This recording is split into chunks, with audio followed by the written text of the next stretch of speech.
Hello, welcome to Pickle's Garage, another Jeep episode. So I was having some issues with my kind of cooling system.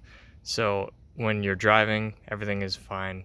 As long as there's airflow, engine remains cool. But anytime I would go to a drive-thru, get a burger or something, it would start to overheat, which obviously isn't fun. So want to initially kind of go through the process of determining what might be wrong. So the first thing that you'd normally check if there's like a cooling issue, like the easy thing a lot of people have is like thermostat issues. But if you have a thermostat issue, even if you're driving down the road with airflow, it should still be getting hot.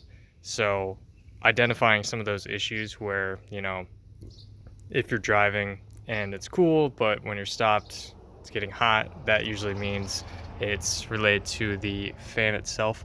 So if you have an older vehicle, you might have like a fan clutch on it, but for the most part, you just have a fan that's always on no matter what.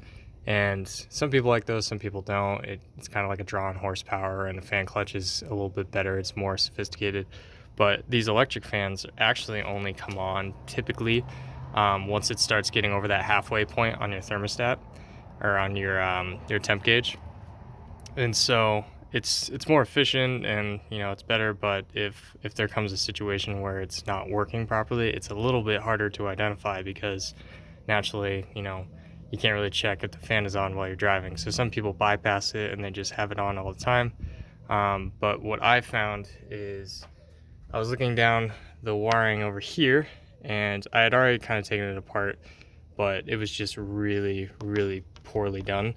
And so I want to show you a quick way to test it. A lot of people are taking these out, and maybe that's just the safe way to do it, but I found this is just fine. So your blue wire is going to be your positive, and so I rigged that to a wire to go to my positive terminal, and then I got one on the negative, and so this is bypassing the switch that would normally be turning it on, and so now you can hear it. So nothing therefore is wrong with the fan itself, which is good because the fan, it's a little bit pricier, and obviously it's a harder repair. So likely, and I kind of identified it the moment I started taking it apart, likely it's just there was like a short or something, because the connection where they're connecting the wires was all burnt out, and you can see it's kind of bubbled up. So I'm gonna go ahead and replace that. Should be a quick repair, but want to show you that kind of quick step by step.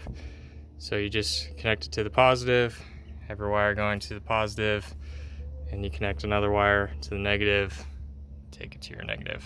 And then you could check to see if the fan itself runs, and then you know that it's an issue with like the wiring. So that's my quick repair for today. Thanks for watching.